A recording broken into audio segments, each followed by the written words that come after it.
Struggle continue પણ થઈ જ્યારે મેં 12th સાયન્સ લઈ લીધું. બોલો, પહેલાં મને લાગતું હતું સાયન્સ અઘરું છે, પછી ખબર પડી સોસાયટી હરામખોર છે. ગંદા ગંદા કાકાઓ દુનિયાભરની લાઈફ લેસન આપવા આવે. એક કાકા મને કહે કે શું બેટા સાયન્સ લીધું? મેં કીધું જી જીવવાનું ભૂલી જાઓ. મેં કીધું અરે હા, આ મોટિવેશન છે તારું? તો કે બેટા સાયન્સમાં બહુ ડિસિપ્લિન જોઈશે. જો સવારે 5 વાગે ઉઠવાનું, યોગા કરવાનું, પછી વાંચવાનું. કારણ કે સવારે વાંચે. મેં કીધું ચૂપ રહે ને મયુર, તું ચૂપ રહે ને. તું મને જ્ઞાન આપીશ. તું કોમર્સ પોતે 4 એટેમ્પ્ટે પાસ કર્યું. તું મને લાઈક નો ઓફેન્સ પણ તું ત્રીજાએ તો પાસ કરી લેવું. તું મને જ્ઞાન આપીશ. તું તારું ઘર સાચવ ને. તારી બૈરી તને મારે છે અહીં લગી સંભળાય છે અમે. આંટીમાં ટેલેન્ટ છે એને બોક્સર બનાય. અહીંયા હું ફાટેલા ગંજીમાં ટાઈમપાસ કરતો હોય છે.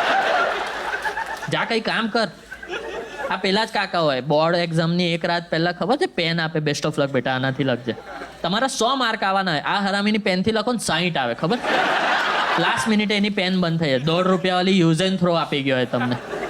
એ ચાલે જ ને. એ યુઝ એન્ડ થ્રો છે જ નહીં, ફેંકી દો. થ્રો એન્ડ થ્રો પેન છે.